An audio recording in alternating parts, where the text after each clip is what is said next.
Most people don't know what it is when they see it because people don't encounter something like this every day. In fact, I don't think it's probably the only two of these in the country. I think we've got them really because we made them. I mean, maybe there might be one in Cambridge somewhere, you know, in some lab somewhere, and maybe one of the guy might have made one, a hobbyist might have made one. But it's a small star basically. I hope I get this right. It's an inertial electrostatic containment device, or particle accelerator. And what it does is we pull all the air out inside the bell jar using this equipment in here. You see, which people don't normally see, but this is a very, very powerful pump. These are all the valves here, and there's a computer that controls it, and a high voltage controller and everything, a high voltage power supply.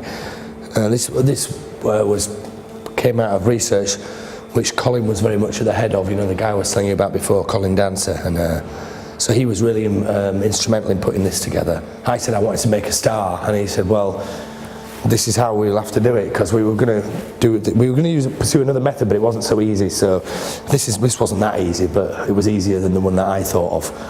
But basically, yeah, you pull all the air out using this stuff, and then the outer grid, this outer wires arrangement here is grounded. It's grounded to Earth, and the inner grid is charged up to I mean, that's where the potential is basically in the centre, and the atoms that remain in there, and there aren't that many of them. They're all ping-ponging around all over the place. There's no fluid medium anymore, not like the one that we're speaking with now. You know, the air itself. There's no air in there. So the atoms, there's nothing to stop them from moving, and if you give them an electrical potential, they zoom around very quickly. So what we've done is charge the centre grid up, and all the atoms fly into the centre at the speed of light and collide in the centre and form this ball of plasma.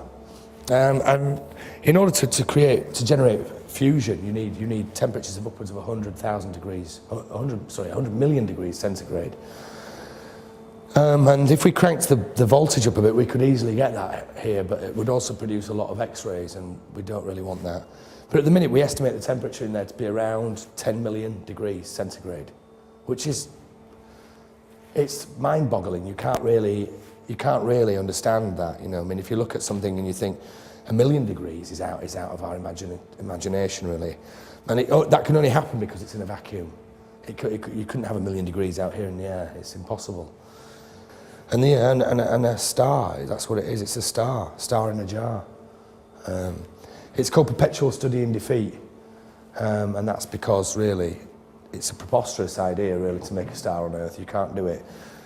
You're constantly battling the forces of nature to enable that to happen. You know, we're creating an artificial environment for it. But ultimately, you know, we are ultimately on a hiding to nothing. It's not going to maintain itself. You know, we have to struggle to make it happen.